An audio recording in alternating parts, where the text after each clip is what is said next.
So once again, what I want to do is I want to get right into some hair and cut some hair for you.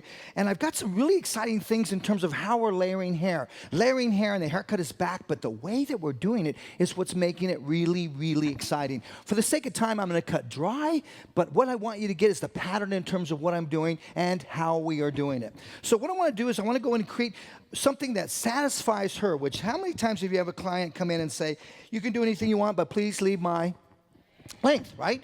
But she says, well, I want some layers, I want some movement, and I also need to pull my hair back. So I've got a great way that you can satisfy this particular guest in terms of how you're going to layer it. Let's talk about the back area. The back area happens to be the most dense. There's a lot of density in the back area. So how could you take that out, Sam, without making the client panic? Real simple, okay? I'm simply going to go to the corner of the head. So how do you find the corner of the head? At Redken, we're about principle-based design. It's about placing the comb in your hand. Where those two lines meet, that's going to be the corner of the head. So you draw a line down there. Notice I have pre-sectioned the top with a zigzag section. That's going to be our exciting part. So let's go back through, find the corner of the head. Now we've got the left side also. So we have the left side and the right side. That's what's important. Once we've got that, we're going to come through and eliminate that. Here's where a lot of clients tend to grab in the back of the head and they said, please get rid of the bulk. So here's a way that I've been really talking about the last few years in terms of how to get rid of that. Let's maintain some weight on the perimeter. Let's come through and let's comb horizontally across the grain. Head down for me, love, right there. Now I'm going to take the comb vertically. So the grain is horizontal. The comb is opposite vertical. Now we simply just come through and we go up and down, up and down, up and down, and we immediately will get a zigzag section. Okay? Once we've got that zigzag section, maintain the weight here. What I don't want to do is go through and layer this completely out because sometimes some of these clients are concerned about how fine it gets towards the bottom. So what I want you to do here is go back. The past is where we learn and the future is where we apply it. So Diaz, what we're going to do is we're going to come right in and we're going to take the weight right out. And I've been elevating a lot vertically and cutting horizontally, and cutting this blunt all the way through. And now watch what happens. Once we do this, then what happens is I'm cutting this, but I'm going to hold it vertically so you can see it, Diaz. What we're doing is we're getting it short to long. Short to long. But what I didn't do is take vertical sections, elevate vertically, and angle diagonal short to long. We're going to let that line simply just work for us, and you can see how the graduation melts, and we don't get a line. Do me a favor, show some love for her. Show some love for her. So it's just a really cool way to take the weight out and extract weight. Remember, it's about pleasing the client. So we're going to come to the side area now. And we're going to separate the side from the back. So we're going to come right to that side area. We're going to separate that out. Here is where we tend to be a little fine. Why? Because the hairline is higher there and it's lower in the back area. So because of that, really don't recommend we overlayer this. It gets really tenderly there. So let's take what we have here. And once again, I'm just going to come through. And notice how, once again, grain is combed back, Diaz, and then I'm coming through and we take a zigzag section. Once we got that, there's that zigzag. Take a piece of what I just cut, and now watch what I'm going to do. I want to leave some weight behind the ear. So we're going to use what we just cut as a guide. We're going to come right up, turn, and now I am right in the center of her head. Look at how I've elevated that. And I'm using the principle of overdirection by simply pulling away from where we want weight, where we want length, and we'll cut. Now watch how this is going to fall short to long. My friends, it's no longer about continuing to blend, blend, blend. We need to move on. It's about really taking and doing what we know. Take what we know and make it work for what are the needs and expectations of the client today. Let's go to the opposite side now. Once again, I'm simply separating front to back. So let's eliminate this piece. I don't need you right now. Let's separate front to back. Here's the hair that I'm cutting now. Why, Sam? Well, I've got this layered. I want a little bit of a visual blend, and I also want a feeling of blend in terms of weight. So we're going to come through, and watch again, Diaz. I'm going to play to you, my dear. Okay, we're going to come through, and we're going to comb back. And then once again, zigzags. Right at the top of the ears where I want my zigzag, I'm going to just move my comb up and down. And if I was to ask Bianca, can you feel my comb against her head, she would probably be saying, yes, I can. So the idea is the comb never leaves the head. It always stays on the head so that you get that zigzag section. Once you take the comb off the head, you're going to lose the zigzag movement you're trying to create. Sam, why do you do it that way? Just a sense of speed, of time. In the old days, I used to draw that out in terms of using my comb or tail comb to draw it out. Discovered another way to do it. And I don't know about you, but it's all about discoveries. And at Redken, especially at the Redken Exchange, it's all about the discoveries in terms of how we cut hair and different ways that we discover in terms of how to layer hair. And I really invite you to come out and check us out at the booth.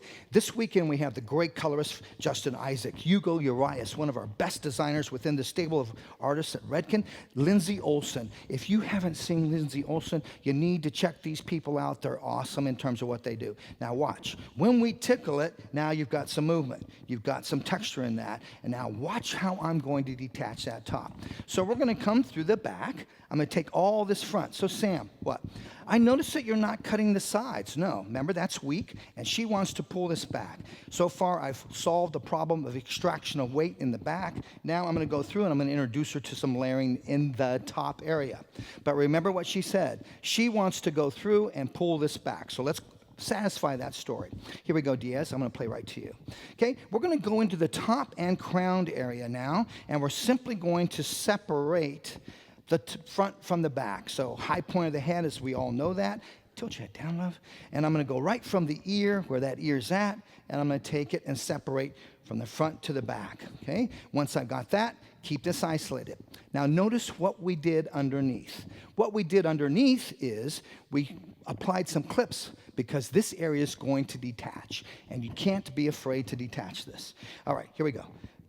The front area needs to be pulled back. So I'm going to take where that comb comes off the head, I'm going to drop that front area out. I don't want to layer that. That's the area that she needs to pull back. I'm going to take this front area here, and this is the area I'm going to cut. Now watch what I'm going to do. Okay, I'm going to take her head down. Be aware of the fact that it's down. That's going to affect my elevation. I want to elevate all the way towards that front area. So I'm going to come through. Jackie, stand here. Please put your hands together for Jackie Leister, please. Jackie Leister, please. Jackie, hold that section. All right. This section I don't want. I don't want to cut that front section. I want her to be able to pull that back. So we're going to take this section, and we're just simply going to eliminate that section. Remember, I'm detaching, disconnecting for a reason. I'm going to bring this all the way down to her lip area. That's going to be my guide and my length and my layers here. I'm going to bring that up, and I'm going to go right to that lip area there, and I'm going to notch. I'm going to what? I'm going to what? Notch. Okay? If I cut a blunt line here, then I'm working twice as hard to get the blunt line out. So you know you're going to point cut into us. Notch the length out first, come back up, turn it so it falls with gravity, and now just come in and deep point cut into it.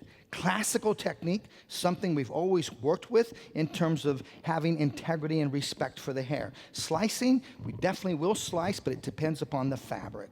Allow the fabric to tell you what it is that you need to do. Allow the fabric to tell you what tool it is that you need to work with. Here we go. Next section. Taking the front area again, moving it forward. Sam, what? You're using that front area as a guide? Yes, I am. I'm using it as a guide. Now look at my elevation. I'm elevating diagonally above a horizontal line because we know that in principles, that's going to give us a very soft edge. Once I'm there, I now come through, and I like to just let it fall, and I just twist it so it falls with gravity. Sam, I notice that you're point cutting that same section you just cut. Yes, I'm getting double the amount of softness on the edge. How many times have we cut blonde hair and you're able to see the layers inside of blonde hair? So by going in and doubling up, tripling up in your case, this particular case, your point cutting, you're going to be able to get a softer edge. Now watch how I notch. Notching, I'm just taking the shear diagonal. Anytime it's diagonal across the line, we're taking off length. We're going to come through now, and I let that fall with gravity. When I go parallel with the hair, we're taking out weight. Notice I'm working with a 7-inch blade. The reason we're working with a 7-inch blade is because we want to go deep into it. If I didn't want to go this deep into it, I might work with a 575. Understand, each tool has a specific reason and purpose. Let me give you a profile view, Diaz. Now watch what we're going to do. Now we're going to change where we've been over-directing to a stationary guide. We're going to come through, and we're going to use the point of reference on the top as our guide. So I'm going to release here. Now this becomes my guide. So Jackie, I'm going to hold on to that section. I reach to the back crown area. Here's my first section in the back. Shoulders forward, love, and head down. Shoulders forward, head down. Now this is my next section in that back area. So I'm going to hand that to Jackie. Pick this up, and then Jackie, I want you to just manage that for the sake of time. Remember, it's about technique. Grasp the technique, please. Now, what are you going to do here, Sam? Well, let's give you a profile view. That front area was elevated all the way up to the front hairline area. Now I'm going to take what I've established longer as my guide, and I'm going to now elevate to the high point of the head. Notice when I'm dry cutting, we fold the hair so I can see where that guide is floating to it. I want to back off my hand just a little bit. Why? Because I know I'm going to notch it. Once again, on a diagonal, on a diagonal, on a diagonal.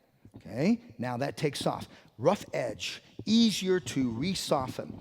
Products of choice, let's talk about that. I loved working with One United as my product of choice as I cut, as a cutting lotion. Why? 25 different benefits. It helps to maintain the moisture and the control that I need when I cut. I will also use it in dry cutting sometimes. Thank you, Jackie. That is our One United. And One United, 25 different benefits. So if I have a new person sitting in my chair, that is the first, or a new person I'm coming across, that's the first product that I would recommend. An easy product to talk about, to tell. Stop selling and start telling.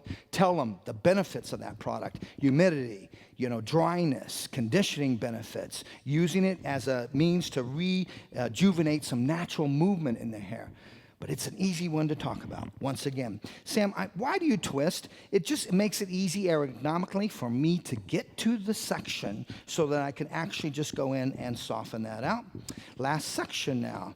So, Sam, what would you charge for this? Well, you can see it takes a while for me to learn how to do this. It's taken years. I've been in this industry for over 39 years and started when I was 1.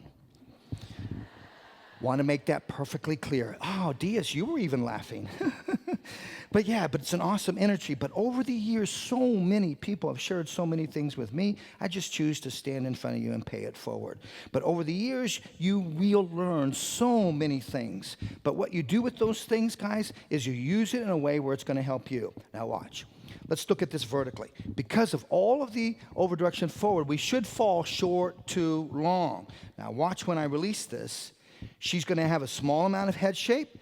She's going to have the movement that we desire. Now what I'm looking at is what do I need to soften. Watch what's going to happen. Now when I comb this back, she has all this long hair that she wants to pull back. But now look at the inside of the haircut. Look what's happening with the inside of the haircut. Now she's got some movement to it. And that's the idea, guys. You have to understand that it's not necessarily about us standing behind the chair. It's about the people in today's world that are sitting in our chair and looking for needs and expectations. The good Lord gave us 2 ears and 1 mouth. As a hairdresser, we need to use our ears more than we use our mouth. And when we use our mouth, we communicate to build wealth. That's what we do. Wow, you guys look great. I just need to take a breath for a moment. Give yourselves a round of applause for being here. So good to see you guys. I love you guys. All right, so you can start to see just how things, to me, it's not necessarily about the avant-garde. There's times and places for that. I think today it's all about, what are your needs and what do you want? That's the goal of what we want to satisfy. And at Redken, that's what we're about. It's about the education. You can see the models that are standing behind me. This is beautiful color work done by Justin Isaac and Lindsay Olson and Tara Gardner. But there's just some beautiful color, all about city beats and vivids, and all about clients in terms of their needs and expectations. Last product that I want to work with, I want to come in with my rough paste. And I forgot about that. Hold out that there too. All right. Well, as usual, when I drop something, I have to give something out. Here you go, my dear. Here's a comb. You hold me in your hand every day with passion, will you, please? All right, love you. All right. I'm going to work with rough paste, and I'm just going to work with a small amount of rough paste. All right? Working with my rough paste 12. And this is just going to bring out the layer. Great for your layered haircuts so that you really just create some separation. But a product is not an option, it is a necessity. Let me repeat that. Product is not an option, it is a necessity. So important that they understand that as well as we understand that. And then remember, every product has its specific needs. Every product has its specific purpose. And it's really important that we understand what those products are. I really don't care if she buys it, but what I do care is that deep inside we talk about the products. Show some love for Bianca, not for me.